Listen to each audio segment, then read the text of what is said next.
கபுர் அதுதான் முதல் வீடு. அங்கே வெற்றி அடைந்தால் அடுத்த வாழ்க்கை அனைத்தும் வெற்றிதான்.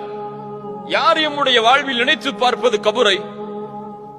மன்னரைகளை சந்தித்து மரணத்தை நினைவு கூறுங்கள் என்று ரசூலுல்லாஹி ஸல்லல்லாஹு அலைஹி வஸல்லம் சொன்னார்களே, எம்முடைய வாழ்க்கையில் எம்முடைய உறவினருடைய மன்னரைக்கு தவிர வேறு என்றைக்காவது மன்னரைகளுக்கென்று தனிப்பட்ட முறையில் சென்று மரணத்தை நினைவு கூறுவதற்காகவே பயணித்தவர்கள் எம்மில் எத்துணை பேர்?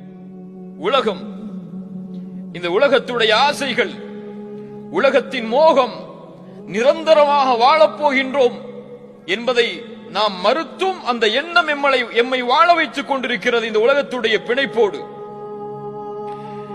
ரசூலுல்லாஹி ஸல்லல்லாஹு அலைஹி வஸல்லம் கபருடைய வேதனையை குறித்து பல செய்திகள் சொன்னார்கள். அதில் ஒரு செய்தி இமாம் புகாரி ரஹிமஹுல்லாஹ் பதிவு செய்கிறார்கள். ரசூலுல்லாஹி ஸல்லல்லாஹு அலைஹி வஸல்லம் சொன்னார்கள், வலகத் ஊஹிய இலைய, எனக்கு வஹி மூலமாக கொடுக்கப்பட்டது, அன்னக்கும் துஃப்தனூன ஃபில் குபூர், நீங்கள் கபர்களில் சோதிக்கப்படுவீர்கள். சொன்னது யார்? ரசூலுல்லாஹி ஸல்லல்லாஹு அலைஹி வஸல்லம். கபர்களில் நீங்கள் சோதிக்கப்படுவீர்கள். எப்படி? ஃபித்னத்து தஜ்ஜாலை போன்று நெருக்கமான சோதனையாக அது அமையும்.